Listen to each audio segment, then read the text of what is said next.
Today's guests are Duncan Dickson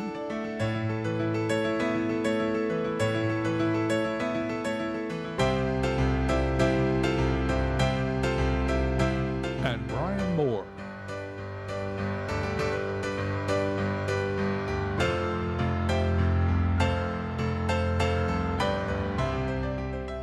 We join their conversation in the faculty lounge. Consummate mathematician, and I think that's what a lot of young students think. You know, I'm taking calculus because, because I have to, right? You know, and they make, they want me to, No, you need to have an understanding of the world around them, so that you can, react to it. Right. And it's the same thing. Why do I have to take history?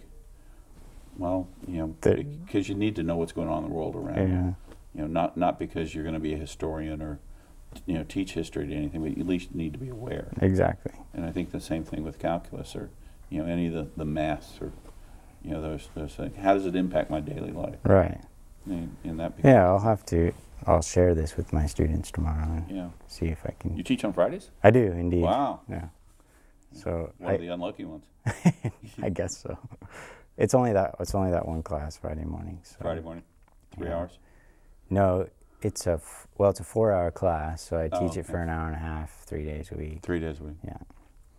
It's a good class, though. I read poetry to them, and I try to spice it up with other things. Make it a little bit interesting. Yeah. Because most of us look at math as going, ugh. Right. Eyes roll back in your head. Right. Yeah. So how do you make math interesting? Well, see, this is How'd you get into math? I mean, think of, see that in high school, were you, I want to be a math geek?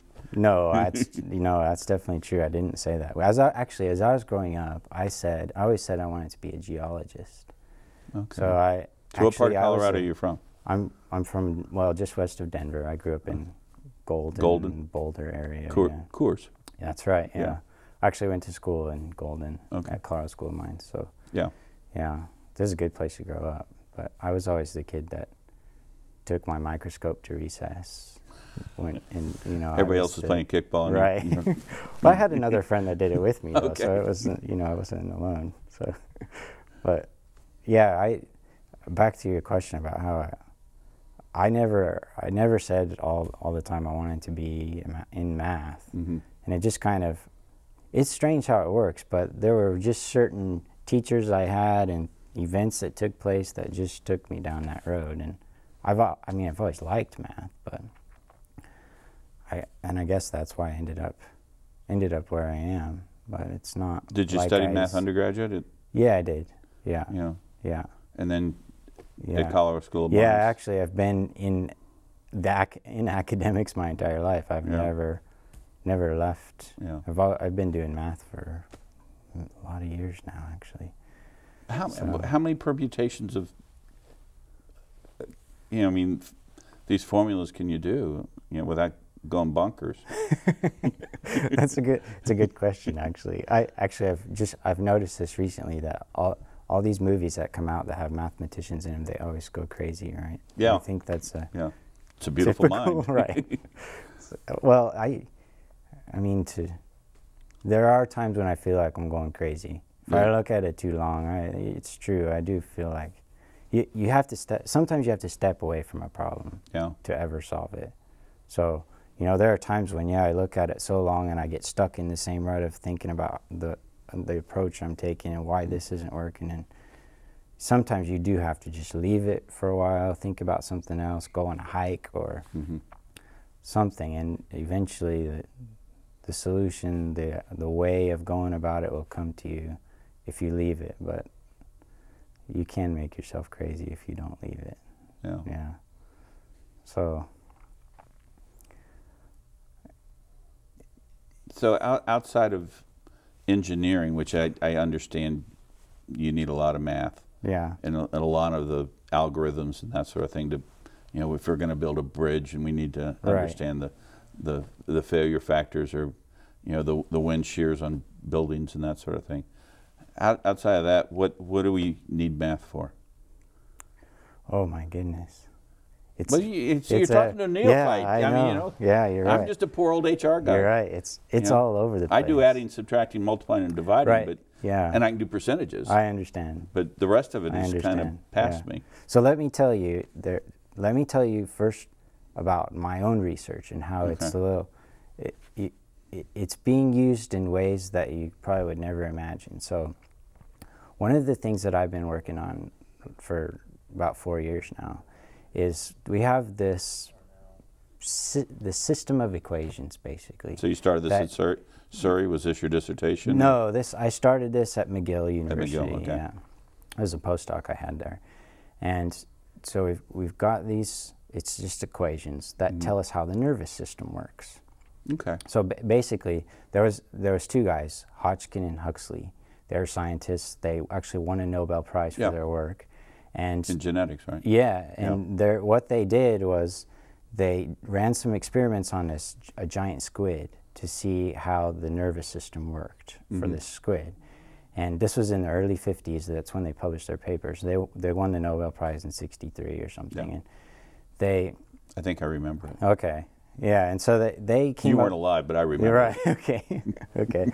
So they came up with these equations that tell how the nerve works on this giant squid. Okay. And so apparently what happens is your brain sends this electric pulse, and the electric pulse travels through the nerve, and it tells your finger or your eye or your arm or whatever what to do.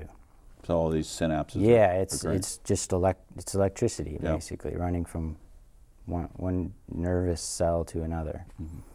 Okay, and so they came up with these equations, and they're really hard to solve. And so it's been 50 years, and people are still studying these things to try and understand how they behave. They came up with them. Yeah, well, we understand how they came up with it, but they're trying to understand, what do the equations tell us about how it actually works? How does how the nervous system actually works? What is it doing? Why is it doing this? And all these things. Is this one of those equations that I walk in the room and you've got it all over, 14 well, whiteboards? It can fit on 4 lines. 4 lines, okay. Or 5 lines, maybe. So there's a nice compact way of putting it. There's simplifications of this too, and this is typically what people do, is they say these equations are way too hard for us to solve, so let's maybe think about some simplifications. And it's typically what we do is start with the easy problem and understand that before we move up to the harder one. And so that's what one of the things I've been working on for a few years now is one of these simplifications of the problem to understand how it works. And the particular problem that we've been working on has to do with understanding multiple sclerosis. So if we change parameters in the problem, we can start to see what happens when this electric pulse travels. So do you work with the physicians? No, actually I have not actually talked to any physiologists about this problem. There's somebody I work with who does talk with physiologists, and basically he tells me this is an important problem, and I'm a math guy, so it's kind of what you were saying earlier, that it's good to know how to talk to these people, and sometimes it's difficult. Yeah, because I would think the physician, is got a whole different mindset. Indeed, yeah. Than the, they're trying a mathematics approach to solving MS. Exactly. Kind of a difficult, thing to come up with. Right. Yeah. So what they think happens in MS is there's this insulation around the nerve. It's kind of like your cable that you plug your TV in with. If you pull the insulation away, the electricity won't travel anymore. Right. So this insulation around the nerve starts to get deteriorated by the disease, and then the pulse just can't get through anymore. And so what we've done with these equations is set it up so that there's a place where there's deteriorated nerve, and we try to see what happens when this pulse hits this region. If it stops there, how much deterioration there has to be to make it stop. And so is the theory you can go back and repair that, the conduit, if you will, around the nerve? Right. If ultimately. Well, the whole idea of the study is is to understand the disease. It's to understand how it works. I mean, what we do.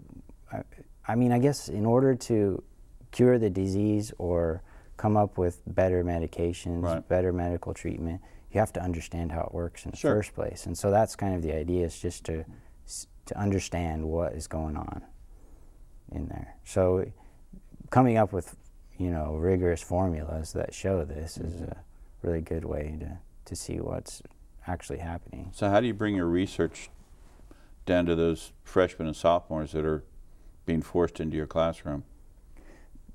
That's a great question.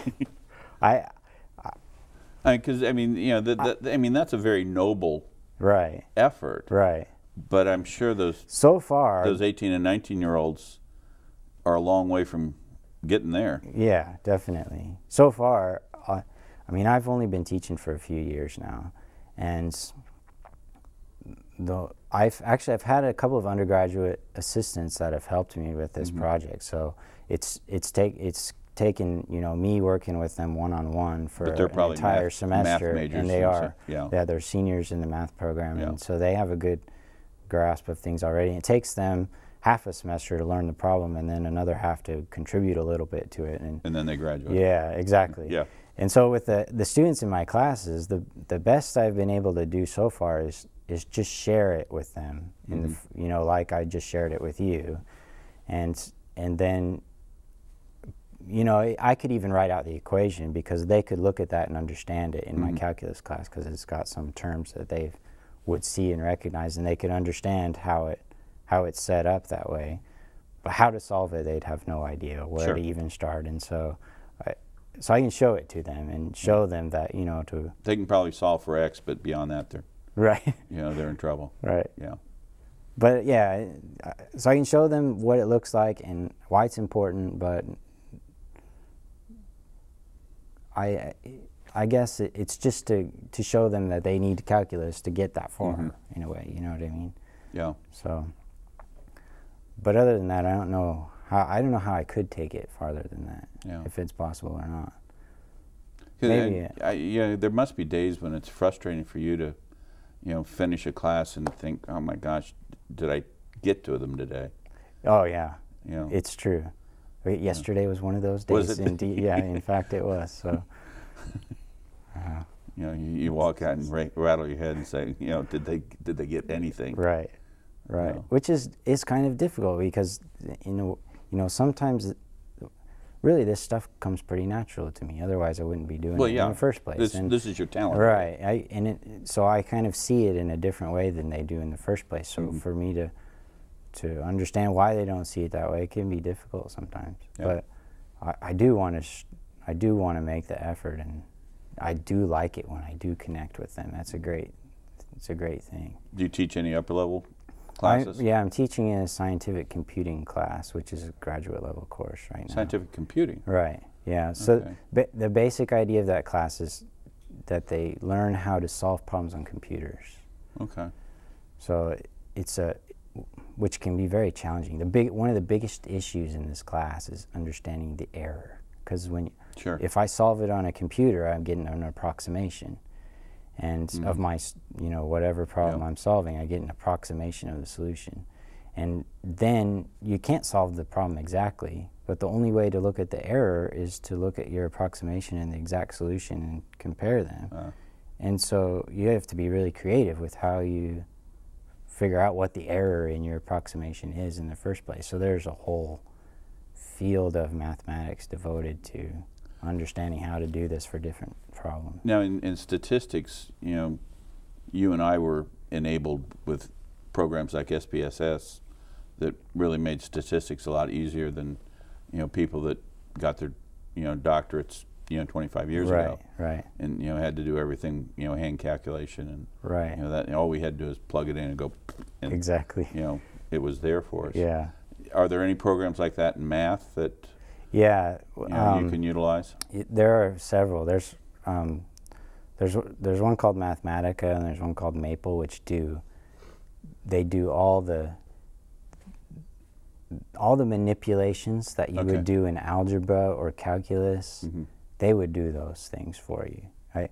sometimes worry that my students will actually learn about Mathematica before they take calculus, because then they'll never learn how to do the problem exactly, because these programs will do all those things. They do everything for you. Yeah, for you. So, which kind of brings up the question, well, then why should they learn to do it the hard way? I guess if the computer can do it for them, but which is a valid point, really. If you're a humanities major, that's probably a real good question. Right. Yeah. So, but part of the reason, though, is that they learn how to be good problem solvers, for one thing. And the other thing is there's engineers in those classes, and, the kind of people that are going to actually one day be telling the computer what to do. Yeah. And if you're going to have to tell the computer what to do, then you have to understand how it works before you can make it. And you may be already doing this, but you just mentioned a word that struck home with me, because our students in hospitality sometimes are not the greatest problem solvers. Is that a tack that you could take, that you're not here to make you mathematicians, I'm here to make you problem solvers, and by learning the rigor of mathematics makes you a problem solver? Yeah, is that something? That's a good way to actually, back to the thing we were originally talking about. You're right, that's a good way to encourage them to you're not here to learn math, you're to be a problem solver. Problem solving, because the rest of your life, that's what you're going to, no matter what discipline you're in. That's exactly right. You're going to be a problem solver. So, exactly. How many dead ends do you have to go down before you hit the right answer? Right. And, mathematics is probably a good teacher of that. Yeah, I like that. I'm gonna try to drive that just home footnote to them me as well. Yeah. Okay. In your research. Okay. Give me a cite. Yeah, sure. But problem solving is something we all have to do. No matter what we're doing. Yeah. And math might be a good, discipline for us to, at least understand, so that we can become better problem solvers. Yeah. Well, there was a mathematician a long time ago that came up with some basic principles of problem solving. Yeah. And they're applicable, you're right, in every area. This is how you approach it, this is how you break it down. Exactly. This is the steps you take. Right. And maybe that's something that might work with some of the people that don't like it. Yeah. Well, yeah, because I'm thinking back to I was not very attentive in math classes. Okay. Along the way. Right. And once we got past percentages, I didn't know why I needed any of the rest of that stuff. Okay. Because I was never going to build a bridge. And sure. Until I got into engineering in the Army and had to build bridges. Oh, you did? Yeah. I was engineer officer candidate school, and had to build bridges. So right. All of a sudden I'm going, damn, I wish I paid attention. I had learned that. Yeah. Would have been a hell of a lot easier if I'd paid attention. I knew where that timber was supposed to be to support the beams. Right. Yeah. But or even in I was a demolitions expert as well, and you had to learn how much to blow up an I-beam. Okay. How much C4 to put on the. Right. Yeah. That's definitely a mathematical. Yeah, problem. It was definitely. Our formula was P equals plenty. Okay. Work out the formula and add another pound. Okay. Right. Make sure. Yeah. Because you want the whole thing to go down. Definitely. So. Yeah. But unless you're doing those kinds of things, it reminded me. I read this article. I lived in Iowa for a while, and I read this article that they were going to try to knock down a corn tower. Oh yeah, it's basic same idea as they put this dynamite around the bottom to blow it up, and the whole town actually gathered together to witness this event. They even had a raffle for the person that gets to, pull the button down, and so it was a big deal. And so this person pushed down the lever, and the explosives went off and out of the bottom, and the tower just went straight down. And stayed. Yeah. Didn't move anymore. Yeah. And they had a picture of it in the paper of this tower. It was 10 feet shorter, and took out the bottom right. bottom 5 feet. Exactly. It just fell on itself. Yeah. So you're right. They put some thought into what you're doing before. Yeah, you got to wrap it around the top as well, so the whole thing will crumble. And you have experience with this, yeah. Shh, don't okay. Former life. Right. But if you, you know, I mean, they blow down buildings, you know, and they get them to implode on themselves. Right. And it's all about where you plant the charges and how you plant them. Exactly. You know, everything, so you can, you know, you can actually bring a building down so it just falls on top of itself. But but it's good problem solving techniques that take you to that in the first place. But that's all mathematics, I would think. You know. Yeah. So how did a little kid from Colorado get all the way to England for a Ph.D. program? That's a good question as well. My wife and I, we were both living in Colorado, and I was finishing my master's degree, and it was our first year of marriage, and we thought, well, I want to go somewhere else to do my Ph.D., and we figured if we have to move out of state, we might as well just move really far away. So, and we thought that was a good opportunity to really travel, and it was a great experience. I mean, we learned. You can never learn. I feel like you can't really learn about your own culture until you leave it. True. Yeah. So we learned so much. I mean, I learned a lot of math while I was there, but I learned a lot more than just that. Now, is math different in England than it is in their system of education is different, but math is the same everywhere you go. Yeah. There are different trends. I think actually there's a trend over there in the type of math that I did, and it's less pronounced in the U.S. than it was there. It's part of the reason I've ended up at Central Florida is because there's some other people in the department who do this same kind of thing, but it's hard to find in the rest of the U.S. Most of these people are in Europe, actually. Why? So. What's the difference? Well, so back to this, the thing about solving problems on computers. Right. That's what I did in my PhD. That was the field, and this idea. Maybe it started in Europe. I'm not really sure, but this idea is to somehow preserve the structure of the original problem. So when you try to solve it on a computer, like I said, you're doing an approximation, right? And you're going to destroy some of it somehow, no matter what you do when you put it on a computer to solve it. And so there are different ways to approach it, and one way is to say, well, let's preserve some part of it exactly, and then see what happens to the rest of the problem. You know, when we solve it on a computer. What you're saying. Oh, you don't. So let me say for example. Here's a good example. They have if I want to predict where a satellite's going to be in its orbit in say 100 years time. Then I mean a long time. Oh, so we're going out of Then I would what I would do is I'd put in a computer this big system of equations that tells us how the solar system works and all this stuff. Because it's what elliptical orbit it's on. Exactly. Okay. Exactly. And how that elliptical orbit changes every time it goes around. And the thing is with all when you put all the satellites in there, you put the planets in there, it's a very hard problem to solve. Nobody knows how to do it. Well, that's the idea. That's why you want to solve it in the first place, because you don't want satellites colliding into other things, and it could be a mess, right? So that's why you care about this. Okay. So what they would do is put this in the computer and let it run for a while to see if, predict where it's going to be in the future. And certain algorithms that you use, certain ways of solving it on the computer will tell you that the satellite's going to fly out of its orbit in 2 years' time, whereas it may not, because what's happening is you're as it continues to go in time, you're building up more and more error in your calculation on the computer. It's kind of like trying to predict the path of a hurricane. Right. It just the error builds. The more and more computations you do, the more error you get, and then you don't really know what's going on. Okay. So the idea with that problem is the problem is energy preserving. So basically the idea is that the Earth is going to stay in its orbit forever. It's never going to lose energy. It'll just always stay there. Eventually it will fly out, but we assume it's energy preserving and it's going to stay there.